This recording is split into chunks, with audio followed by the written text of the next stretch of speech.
Welcome back to Inside Workforce Development. I'm Melinda Kelsey. Joining me is the Speaker of the House of Representatives, Speaker Beth Harwell, and the Commissioner of the Department of Labor and Workforce Development, Burns Phillips.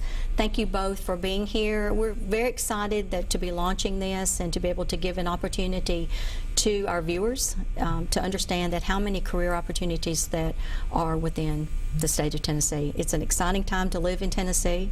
It's an exciting time to be part of Tennessee and to see growth in our state. I know several years ago the unemployment rate was high. We don't even hardly talk about unemployment rate anymore because it is so low. So we're talking about all the great things going on in Tennessee. And Speaker, I'll ask you if there was one key thing, and that's a difficult question to ask, one key thing, what would you say would be the reason that Tennessee has just risen and everybody wants to be part of our great state? Well, you know, I really think it's a coordination of activity in state government. This governor has brought all the different departments together and said, we want to be the most business-friendly state in the nation. So that means we've got to have great schools so we produce the workforce we need. That means we've got to have a Department of the Workforce really looking for ways to capture people already in the workforce and make their lives better. And I think that in a combination with the Tennessee General Assembly that's fully committed to this, keeping our taxes low, making this a state that everyone wants to come and own and start and operate a business. And I think the message is getting out, and I think it's a very positive thing for us, and all we have to do is just keep moving that ball forward. Absolutely. And again, you've addressed the educational piece of it, and I think that says a lot. Oh, it is. Because it is the foundation that we draw from, is the education piece and bringing the industry in that we do. And the diversity, I think, of the industry in Tennessee is quite phenomenal right now. I mean, it's not just one sector, it's cross sectors, and it's very exciting. And we're going to be showcasing the different sectors in the shows that we are going to have coming forward. So looking forward to that. And in addition, we have a beautiful state. I mean, we have a beautiful state with wonderful people. Absolutely. Right. Absolutely. You know, at one point in time in the past when businesses looked to locate, really in any state, and there were a lot of things that they ask about, you know, transportation and things of that nature. But now really the first question they ask is, tell us about your workforce. Are you going to have people at my door the day I open with the skills that I need? That is the number one question that they ask. And we work closely with ECD on that when a new business is coming in. So the fact that the employee is the most important asset of a business. I mean, you have to have employees or you don't have a business. I don't care how good your product is. That is the critical piece of the puzzle that businesses need. Fortunately, we have a governor that understands that and understands the relationship between education, workforce development, and businesses, and how important it is to collaborate and how important it is to provide education opportunities so that not only can job seekers get jobs, but they can actually fill the jobs of our businesses and industries.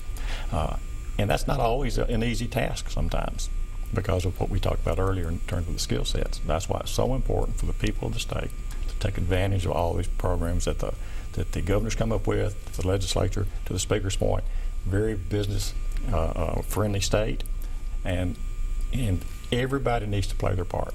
Business needs to get involved, the job seeker needs to get involved, education, and I think you see that from the governor creating the sub-cabinets. He created the workforce sub-cabinet, where you've got 5 departments, and people laugh when you say this, who are actually sitting down and talking to one another and comparing resources and opportunities and coming up with leveraging what each of us has to come up with good programs. And that's a good point, Commissioner. Absolutely. Leveraging what you bringing your resources to the table.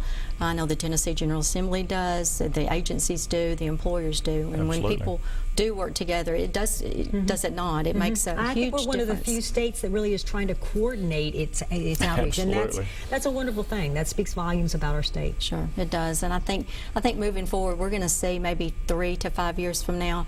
We're going to see, you know, you're going to step back and kind of smile and go, yeah, it worked. So, and it's continuing to work, and it's such an exciting time to be here. And that one key factor, hopefully you land the one big, but we're not just seeing growth in one area of Tennessee. We're seeing it across the state, and the two of you both travel extensively across the state, so you have kind of a 35,000-foot window to be able to look and see exactly what's going on within our state. What are you hearing from the communities? Well, I've been traveling the state doing some rural community task force on what their unique challenges are and also their opportunities. There's some real blessings in living in the rural parts of our state, but they have their unique challenges of recruiting industry there and keeping the jobs that they have and expanding those workforces that they have. So I think that's the real challenge for us. I mean, Nashville is really on its prime and growing and prospering, and we want to make sure that happens across our wonderful state. I agree. I agree, Commissioner. And I think an important point there is that the governor created this Rural Development Task Force, which I think is going to be a fantastic initiative, specifically aimed at the rural areas where, economic development is tough and jobs are tough.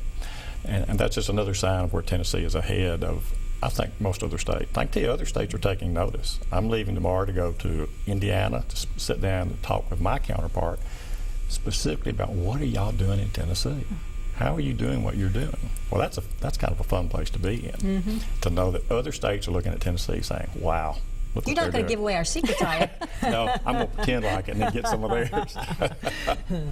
Well, having you both here says a lot about your commitment to the workforce of Tennessee, and to be able to continue this show and to be able to expand as we move forward. It's a great opportunity for the department, and I think it's a great opportunity for those that are seeking to find employment in the great state of Tennessee. And boy, the time could not be better. Absolutely. So we really do appreciate you all being here and being part of the show as we are moving in.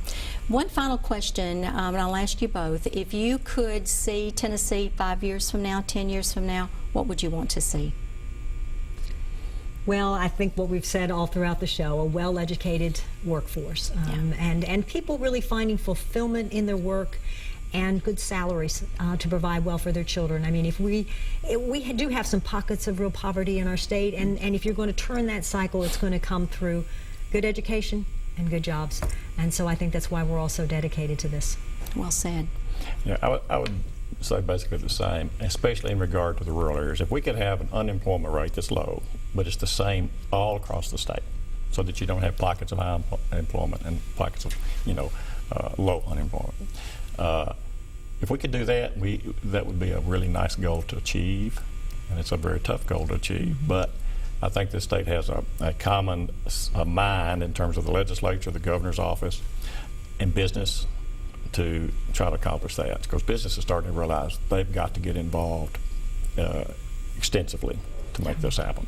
Are you both seeing that? Are you getting a lot of positive feedback from the Tennessee employers as far as Yes, absolutely. what's being produced? Correct. Absolutely, yeah. And I think that's critical. I mean, you all are listeners. You listen and you follow through. And I think being able to do that and to execute back to what the employers and to make sure that they are being heard and to meet their needs is what we're all about. So I think that I think that's why Tennessee's moving forward with great leadership and with the commitment from not only the individuals but the employer sectors as well. And I think you'll see that on the other shows when the employers come on and talk about what they see in Tennessee. I agree. Be very I think it's going to be real interesting, to, like you said, to see what they're going to say and some of the skill sets that they're looking to fill.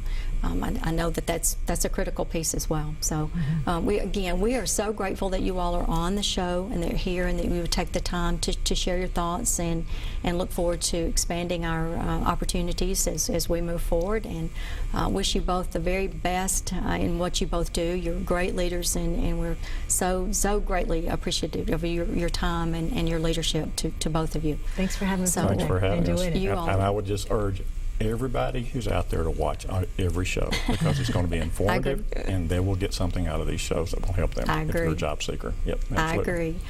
Thank you so much for being with us on Inside Workforce Development, our first show. We hope you'll join us again next month and continue to watch and support. But we appreciate your time and look forward to seeing you again. Have a good day.